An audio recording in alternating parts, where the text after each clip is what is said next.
ராமேஸ்வரத்தில் புதிய வானூர்தி நிலையம் அமைக்கப்படும் என தமிழக நிதிநிலை அறிக்கையில் தெரிவிக்கப்பட்டுள்ளது.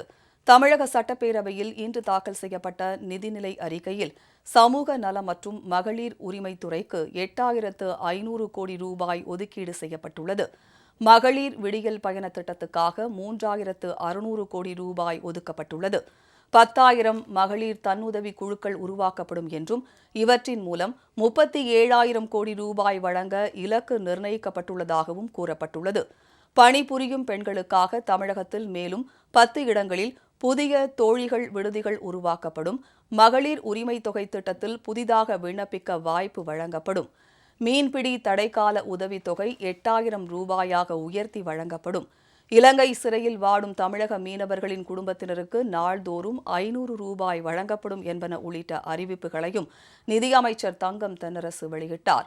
அரசு ஊழியர்களுக்கு கொரோனா காலத்தில் நிறுத்தி வைக்கப்பட்டிருந்த சரண்டர் விடுப்பு சலுகை வழங்கப்பட்டுள்ளது என்ற அறிவிப்பையும் நிதியமைச்சர் வெளியிட்டார்.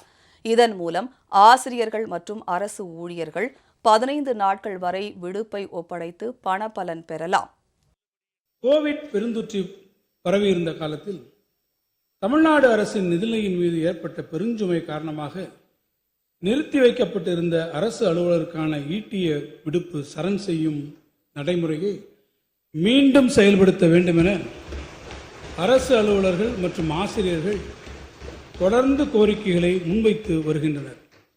அவற்றை கனிவுடன் பரிசீலித்து அரசு அலுவலர்கள் மற்றும் ஆசிரியர்கள் ஈட்டிய விடுப்பு நாட்களில் 15 நாட்கள் வரை 1/4/2026 முதல் சரண் செய்து பணப்பலன் பெறுவதற்கான நடைமுறை மீண்டும் செயல்படுத்தப்படும்.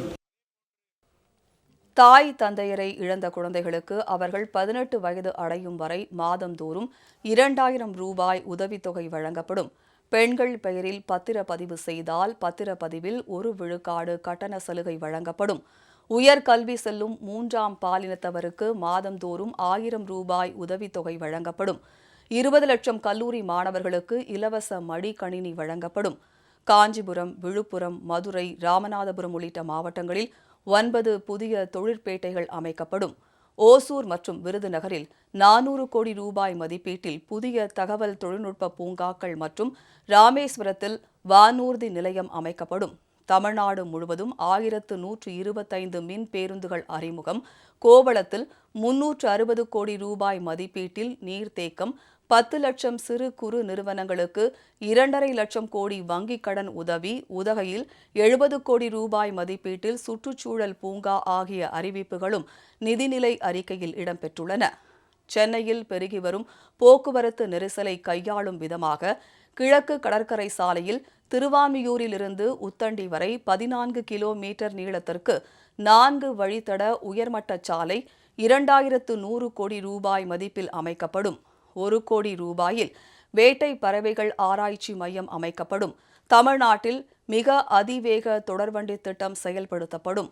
சென்னை விழுப்புரம், சென்னை வேலூர் இடையே மிக அதிவேக தொடர்வண்டிகள் இயக்க திட்டமிடப்பட்டுள்ளதாகவும் நிதிநிலை அறிக்கையில் தெரிவிக்கப்பட்டுள்ளது.